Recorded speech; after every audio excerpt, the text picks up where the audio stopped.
Many lives many masters. लेखक doctor Brian वीज। अध्याय 8। हमारे अगले सत्र के पहले 3 हफ्ते गुजर चुके थे। एक गर्म समुद्र तट पर छुट्टियां बिताते हुए मेरे पास कैथरीन के साथ क्या घटा था यह जानने के लिए वक्त और दूरी दोनों थे। विस्तृत अवलोकनों और विषयों की व्याख्या, प्रक्रिया और तथ्यों जिसमें उसे अपनी सामान्य जागृत अवस्था का कोई ज्ञान नहीं है के साथ सम्मोहन प्रतिगमन से उसकी पुरानी जिंदगी में लौटना होगा। प्रतिगमन के 18 महीनों में मनोचिकित्सा बातचीत के माध्यम से उसके रोग लक्षणों में पूरी तरह से सुधार नहीं हुआ था। हिला देने वाले उसके मृत्यु उपरांत खुलासों, आध्यात्मिक अवस्था जिस जानकारी तक उसकी पहुंच नहीं थी उसको प्रदान करना, विवेक और एक अच्छी शैली के साथ बोलने वाली देवात्मा से आध्यात्मिक काव्य और आयाम के बारे में सबक, मृत्यु उपरांत जीवन और मृत्यु, जन्म और पुनर्जन्म, सब कुछ कैथरीन की क्षमता के बाहर की बातें थी। वास्तव में यहाँ चिंतन के लिए काफी कुछ था। 1 साल में मैंने सैकड़ों लोगों का इलाज किया था, संभवतः हजारों मनोचिकित्सकीय रोगियों का जो कि भावनात्मक रोग से पीड़ित थे। इमरजेंसी, ओपीडी और कई अन्य मामलों में बाह्य रोगियों का मूल्यांकन और उनके इलाज में मैंने कई वर्ष बिताए थे। सुनने, देखने के मतिभ्रम और सिजोफ्रेनिया के धोखे के बारे में मैं सब कुछ जानता था। मैं अनेकों उन्मादी रोगियों का इलाज कर चुका हूं, जिनमें विकृत व्यक्तित्व वाले मरीज भी शामिल है। मैं एक शिक्षक के रूप में national institute of drug abuse द्वारा स्थापित ड्रग एंड अल्कोहल अब्यूज में भी काम कर चुका हूं। इस तरह नशीली दवाओं के दिमाग पर होने वाले सभी प्रभावों से मैं अच्छी तरह वाकिफ था। कैथरीन में इनमें से कोई लक्षण या रोग नहीं थे। जो कुछ उसे हुआ था वह मनोरोग का साफ प्रकटीकरण नहीं था। वह न तो मनोरोगी थी और न ही सच्चाई से दूर थी। वह कभी भी मतिभ्रम या भ्रम या धोखा या झूठा विश्वास से पीड़ित नहीं थी। उसने किसी दवा का उपयोग नहीं किया था और न ही उसके पास मनोरोगी जैसी विशेषता थी। उसका व्यक्तित्व भी उन्मादी किस्म का नहीं था और न ही पृथक मानसिकता थी। वह सामान्य तौर पर इस बारे में जागरूक थी कि वह क्या कर रही है और क्या सोच रही है। वह कुछ भी अपने आप नहीं करने लगती थी। वह कभी भी खंडित या बहुव्यक्तित्व वाली नहीं थी। दोनों ही शैलियों और विषयों के बारे में वह जो भी बातें बताती थी प्रायः उसकी चेतन क्षमता से बाहर होती थी। इसका कारण कुछ आत्मिक था, जैसे कि कुछ विशेष घटनाओं के संदर्भ में जो कि मेरे अतीत से जुड़ी थी। उदाहरण के लिए मेरे पिता और बेटे के बारे में जानकारी, यहाँ तक कि मेरे खुद के बारे में उसके पास जानकारियां थी। ये ऐसी बातें थी जिन तक वह अपने वर्तमान जीवन में नहीं पहुंच सकती थी। ये जानकारियां, यहाँ तक कि संपूर्ण अनुभव उसकी संस्कृति और पालन पोषण से बिल्कुल अलग और आस्थाओं से भिन्न था।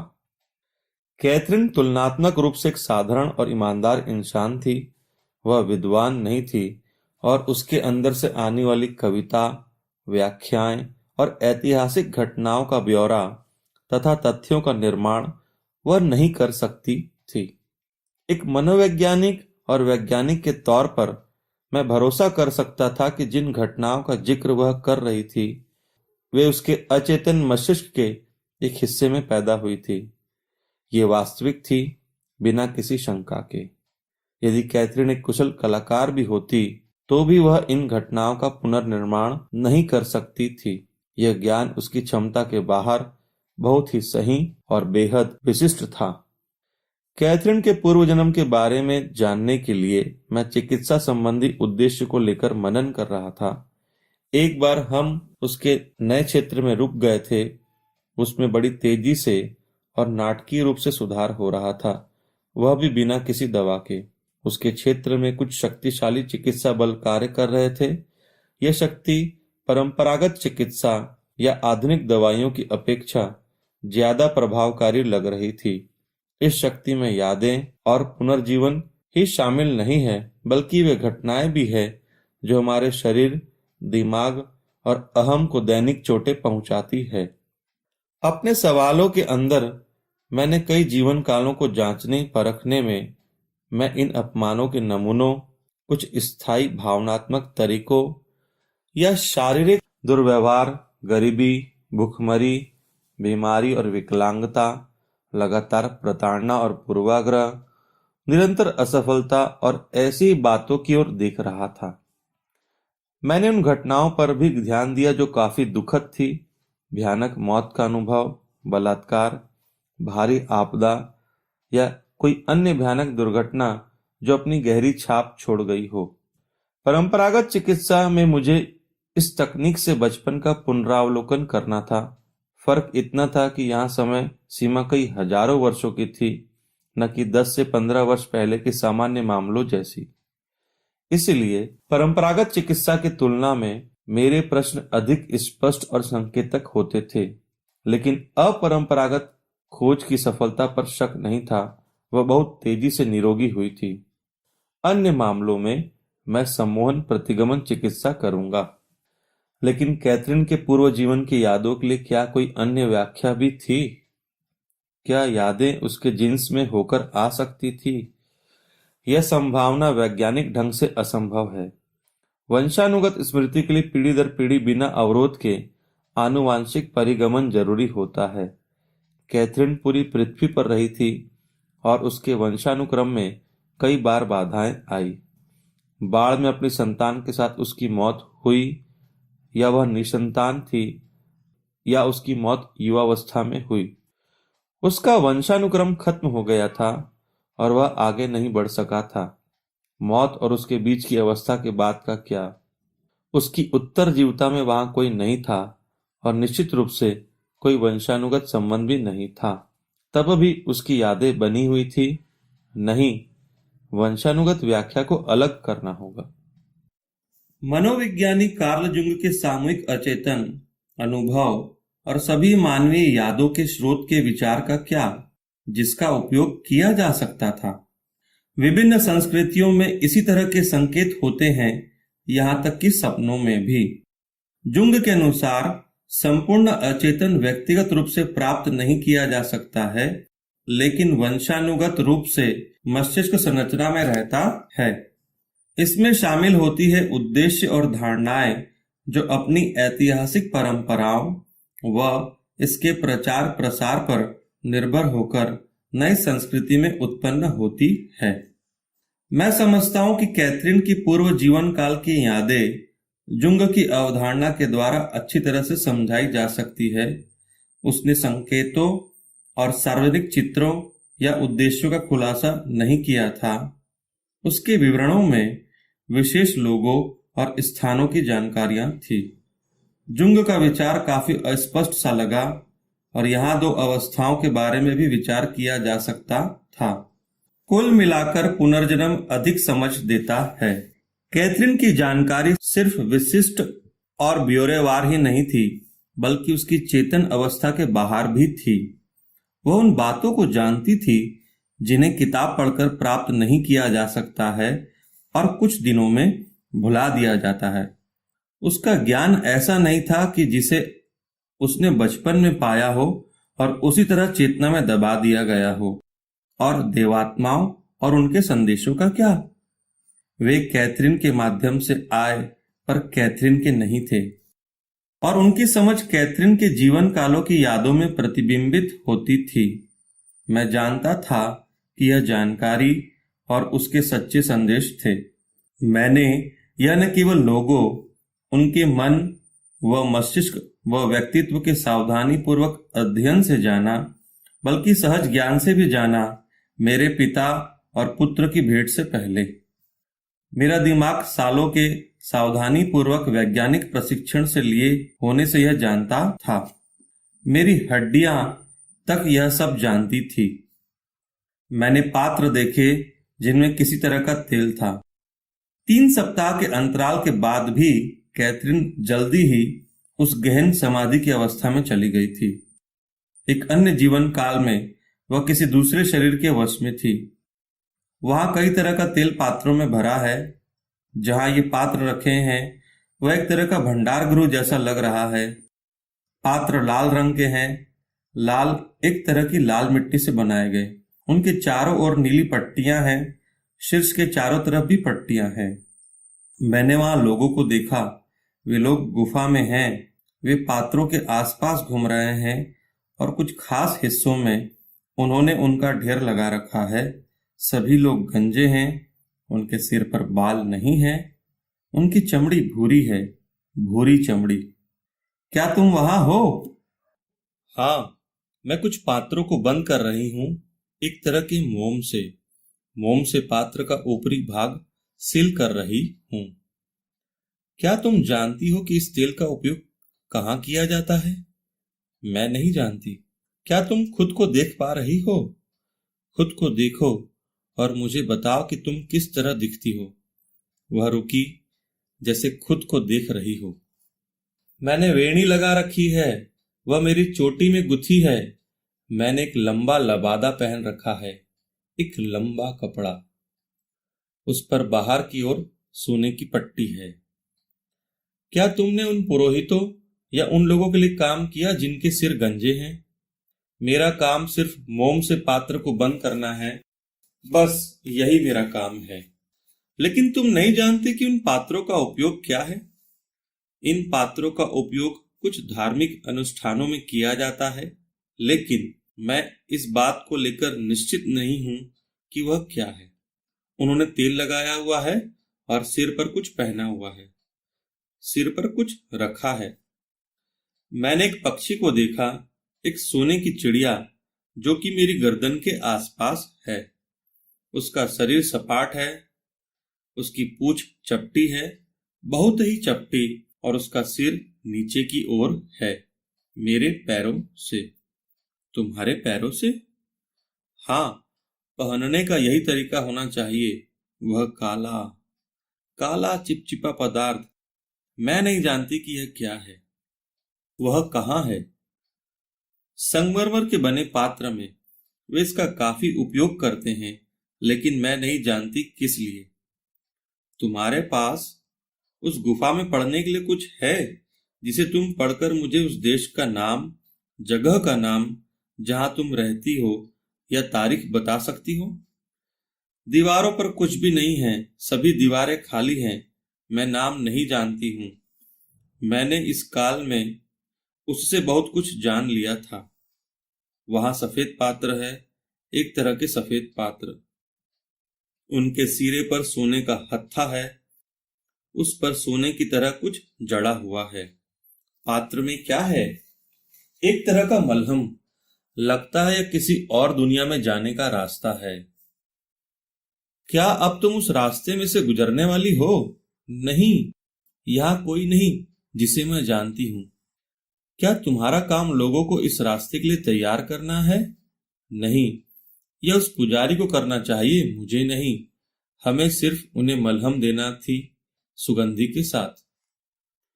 तुम अभी कितने साल की नजर आ रही हो? 16 साल। क्या तुम अपने पिता के साथ रह रही हो? हाँ, पत्थर का एक घर है, एक तरह के पत्थर से बना आवास। वह काफी बड़ा है, काफी गर्म और सूखा। वातावरण भी काफी गर्म है। मैंने कहा, अपने घर में जाओ, मैं वहीं पर हूं। क्या तुमने अपने परिवार के बाकी लोगों को देखा? मेरा भाई और मेरी माँ वहां है। साथ में किसी की एक लड़की भी वहां है। क्या वह तुम्हारी बच्ची है? नहीं। अब महत्वपूर्ण क्या है? किसी खास चीज की ओर चलो जो तुम्हारे वर्तमान जीवन के लक्षणों को प्रकट करे। हमें समझने की जरूरत है। घटनाओं में जाने के लिए इसे अनुभव करना सुरक्षित होगा। घटनाओं की ओर जाओ। उसने बहुत ही नरमी से फुसफुसाकर उत्तर दिया। सब कुछ समय में मैंने लोगों को मरते देखा। लोग मर रहे हैं? हाँ, वे नहीं जानते कि वजह क्या है। एक बीमारी। अचानक मुझे लगा कि वह अपने पूर्व जीवन के करीब पहुंच गई थी। वह अपने पिछले जी चुके जीवन में फिर से पहुंच गई थी। उस जीवन में पानी के कारण फैली एक महामारी में उसके पिता और भाइयों में एक भाई मारा गया था। कैथरीन खुद भी उस बीमारी से पीड़ित थी, लेकिन वह उस बीमारी से मरी नहीं थी। लोग उस बीमारी से बचने के लिए लहसुन और अन्य जड़ी बूटियों का उपयोग करते थे। कैथरीन काफी परेशान थी, क्योंकि मरने के बाद उसके शव को उचित तरीके से सुरक्षित नहीं रखा गया था। पर अब हमने उस जीवन काल को दूसरे पहलुओं से जान लिया था। मैंने पूछा, क्या उसका पानी के साथ कुछ संबंध है? वे लोग ऐसा मानते हैं, कई लोग मर रहे हैं। मैं भी अपने अंत के बारे में जानती हूँ। लेकिन तुम तो मरी नहीं ना इससे? नहीं, मैं नहीं मरी। लेकिन तुम बीमार पड़ी, तुम बीमार रही होगी। हाँ, मुझे काफी जुकाम है, काफी जुकाम। मुझे पानी चाहिए। वे सोचते हैं यह पानी से हुआ है। कोई काली चीज दिखी है, कोई मरा है। कौन मरा? मेरे पिता और एक भाई की मौत हुई है। मेरी माँ ठीक है, वह स्वस्थ हो गई है। वह काफी कमजोर है। उन्हें मरे लोगों को दफनाना चाहिए, और लोग इसलिए नाराज है क्योंकि ऐसा करना धार्मिक अनुष्ठानों के विपरीत है। अनुष्ठान कौन से हैं? उसके पूर्व जन्मों के इन खुलासों की निरंतरता को देखकर मैं काफी हैरान था। तथ्य के लिए नए तथ्य, इतने सटीक मानो वह अपने वर्तमान जीवन की कुछ महीने पहले की घटनाओं का खुलासा कर रही थी। एक बार फिर से दफनाने के सामान्य संस्कार ने उसे बहुत अधिक विचलित कर दिया था। लोगों को गुफाओं में रखा गया है, शवों को भी गुफाओं में रखा गया था, लेकिन सबसे पहले पुजारियों ने शवों को तैयार किया था। उन्हें तेल लगाकर और लपेट कर रखना चाहिए। उन्हें गुफाओं में रखा गया था, लेकिन उस जमीन पर बाढ़ आ गई थी। उन्होंने कहा कि पानी खराब है, इस पानी को पीना नहीं। क्या यह इलाज करने का तरीका था? क्या इससे काम बना? हमें कई तरह की जड़ी बूटियां दी गई थी। सुगंधित जड़ी बूटियां, सुगंधित। मैं उन्हें सूंघ सकती हूँ। क्या तुमने उस गंध को पहचाना? वह सफेद चीज की है। वे सभी छत से टंगी हुई है। क्या वे लहसुन की तरह है? वे चारों तरफ लटके हुए हैं। सभी के गुण एक जैसे हैं। हाँ, उनके गुण। सभी ने उन्हें मुंह में, कान में, नाक में, सभी जगह लगा रखा है। उनकी गंध काफी तीखी है। यह विश्वास है कि खंड से बुरी आत्मा शरीर में प्रवेश कर जाएगी। बैगनी फल या बैगनी रंग के छिलके वाला कुछ गोल सा, उसके छिलके का रंग बैगनी है। क्या तुमने अपनी उस संस्कृति को पहचाना? क्या यह पहचानी सी लगती है? मैं नहीं पहचान सकी। क्या वह बैगनी रंग का फल छोटा है? हाँ, टेनिस है। क्या वह तुम्हारी मदद करेगा? क्या वह बीमारी के उपचार के लिए है? वह उस समय में उपलब्ध है। टेनिस, मैंने दोहराया, यह परखने के लिए कि वाकई वह टैनिन या टैनिक एसिड के बारे में कुछ कह रही थी। इसे वे लोग क्या बुलाते हैं? टेनिस। मैं सुन रही थी, टेनिस। इस जीवन काल में ऐसा क्या छुपा है जो तुम्हारे वर्तमान जीवन काल में है? तुम यहाँ फिर क्यों लौट रही हो? ऐसी क्या समस्या है? धर्म। कैथरीन तेजी से फुसफुसाने लगी। उस काल का धर्म, वह धर्म का डर था। डर, डराने के लिए कई चीजें हैं और कई देवता हैं। क्या तुम्हें किसी देवता का नाम याद है? मैंने आंखें देखी, मैंने अंधेरा देखा। किसी तरह का जानवर, वह सियार की तरह दिख रहा है। वह एक प्रतिमा में था। वह एक तरह से संरक्षक है। मैंने एक महिला को देखा, एक देवी, जिनके सर पर एक तरह का कवच है। क्या तुम उस देवी का नाम जानती हो? ओरिस, साइरस के जैसा कुछ था। मैंने एक आंख देखी, आंख, वैसी ही आंख। एक चेन के ऊपर यह सोना है। एक आंख। हाँ। हीथर कौन है? क्या हीथर? कौन है वह? हीथर के बारे में मैंने कभी नहीं सुना था। हालांकि मैं ओसिरिस, यदि उच्चारण सही हो तो, के बारे में जानता था, जो कि मिस्र की देवी आइसिस का भ्रात पति था। हीथर, जो कि बाद में पता चला प्रेम, खुशी, आनंद की देवी थी। क्या यह देवताओं में से एक है? मैंने पूछा। Heather, Heather. फिर वो काफी देर तक चुप रही। एक पक्षी, वह चपटा सा है, सपाट, एक फिनिक्स यानी अमर पक्षी। वह फिर से चुप हो गई।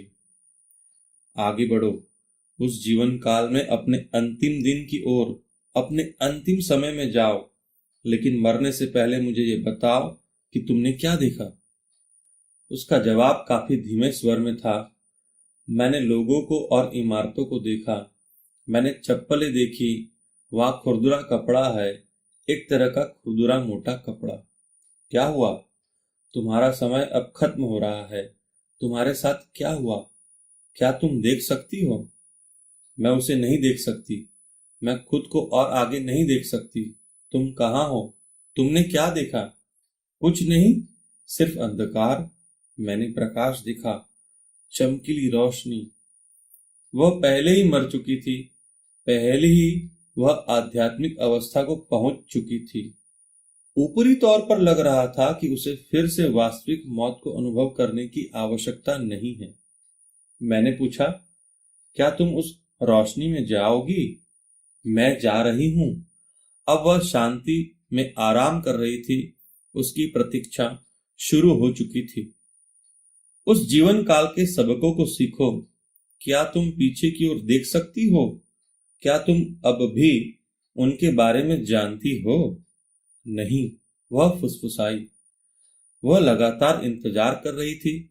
अचानक वह सतर्क अवस्था में दिखी, यद्यपि उसकी आंखें बंद थी, जो कि उसकी अचेतन अवस्था में हमेशा बंद ही रहती थी। उसका सिर एक ओर से दूसरी ओर घूम रहा था। तुम अब क्या देख रही हो? क्या हो रहा है? उसकी आवाज ऊंची हो गई। मैं महसूस कर रही हूं कोई मुझसे बातें कर रहा है। उन्होंने क्या कहा? धैर्य के बारे में। धैर्य होना बहुत जरूरी है। हाँ, आगे बढ़ो। जवाब एक कवि देवात्मा की ओर से आया। धैर्य और अवसर के साथ सब कुछ आता है जब उसे आना चाहिए। एक जीवन कभी भी तय समय के अनुसार नहीं दौड़ सकता, नहीं काम कर सकता है, जैसा कि बहुत से लोग चाहते हैं। पर हमें उस अवसर पर जो कुछ भी मिले स्वीकार कर लेना चाहिए और अधिक की मांग नहीं करना चाहिए। लेकिन जीवन अंतहीन है, क्योंकि हम कभी मरते नहीं।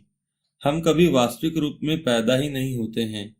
हम सिर्फ एक स्थान से दूसरे स्थान को गुजरते हैं। यह अंतहीन क्रिया है। मानवों के कई आयाम होते हैं, लेकिन समय वैसा नहीं होता जैसा हम समय को देखते हैं, बल्कि समय वैसा होता है जैसा हम सबकों में सीखते हैं। लेकिन यह काफी लंबा विराम था। कवि देवात्मा का बोलना आगे भी जारी था। सही समय में आपको सब कुछ स्पष्ट होगा, लेकिन आपके पास ज्ञान को संभालने का अवसर होना चाहिए, जो हम आपको पहले ही दे चुके हैं। अब कैथरीन चुप हो गई। क्या कुछ और है जो मुझे सीखना चाहिए? मैंने पूछा। वे जा चुके हैं, उसने धीरे से फुसफुसाया। अब वहां कोई नहीं है।